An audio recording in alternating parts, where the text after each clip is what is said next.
parler de la programmation et de la mise en place de l'émetteur RD 2500, qui est un émetteur anti-rongeur. Voilà, donc lorsque vous recevez le carton, donc il se présente comme ceci. Vous avez la notice sur le dessus. Hop, on la met de côté pour l'instant.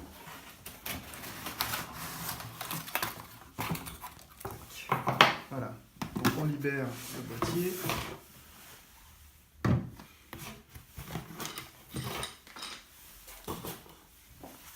Donc, comme vous pouvez le voir, c'est un boîtier qu'on appelle volumétrique chez nous, c'est-à-dire qu'en fin de compte, il diffuse tout autour de lui. On a un tweeter sur chaque face. Une façade de réglage qui se trouve sur le dessus. Et donc, comme vous pouvez le voir, on a 4 vis situées aux extrémités qui s'ouvrent avec un tournevis plat.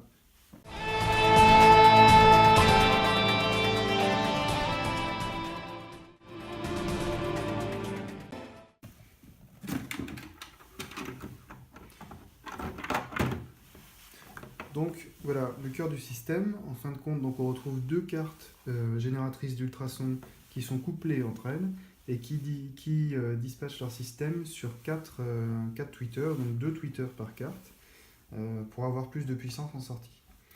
Et on retrouve ici une carte de commande qui contient toute l'interface graphique de la façade de réglage pour nous permettre d'actionner sur le système. Voilà. Je referme le boîtier.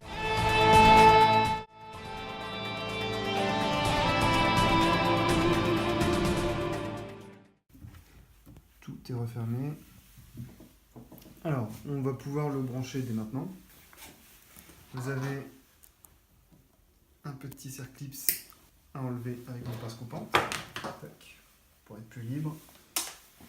Et on va brancher le système. Tac.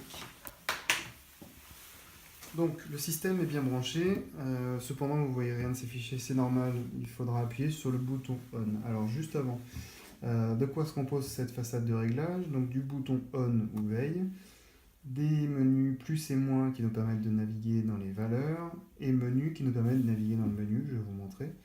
Donc le bouton test qui lui, lorsqu'on appuie dessus, nous fait sonner en fin de compte les 4 tweeters pour savoir donc, si on a un problème d'alimentation de Twitter lors de la maintenance. Alors, on va mettre le système sous tension. Voilà. Donc, on entend un léger grésillement. On voit donc les 3 tirets qui descendent de haut en bas, ce qui signifie que le système fonctionne correctement. Alors, vous voyez, j'appuie sur plus ou moins au menu, il ne se passe rien. Le système est verrouillé en fait. Donc, c'est volontaire. Pour le déverrouiller, on va appuyer sur plus et moins pendant 5 secondes.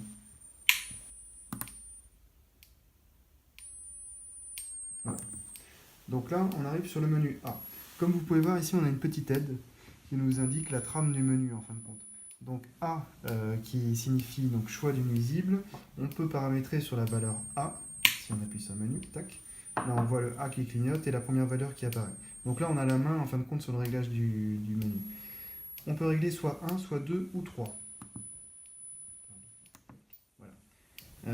En fin de compte, on a le 1 représente le réglage préprogrammé rongeur, le 2 le réglage préprogrammé pigeon, et le 3 le préprogrammé chat. Voilà.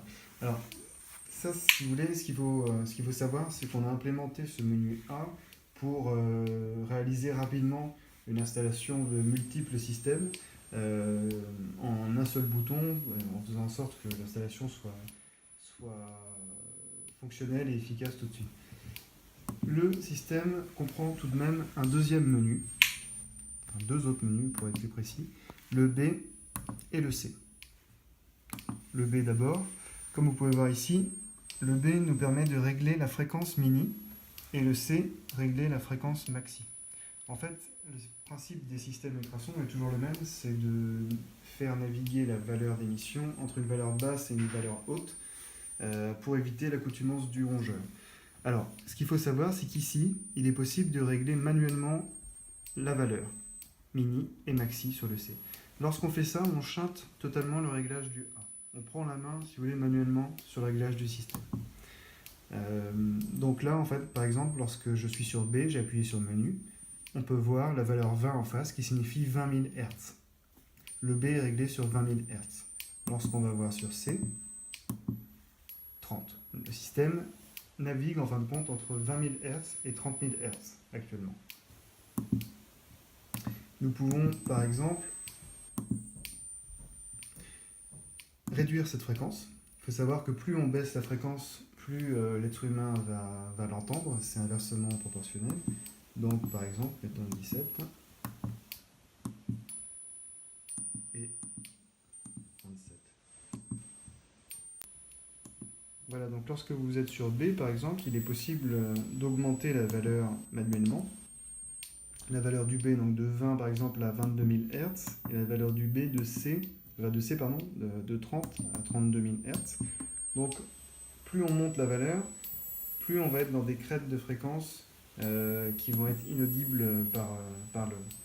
Alors, on vous conseille en général, c'est sûr, sur un site avec du public, type restaurant, ce genre de choses, ou un bureau, d'augmenter la valeur minimum à 22, de façon à faire en sorte qu'aucun humain n'entende le système ou ne soit gêné par celui-ci. Alors, concrètement, ce système, il est fait pour être installé au-dessus de faux plafond. De par sa conception, il peut être posé directement au-dessus de la dalle, mais il peut être aussi installé directement au niveau du sol, sur une chape ou dans des locaux techniques, pour protéger directement au niveau du sol. Voilà, à bientôt pour une nouvelle vidéo.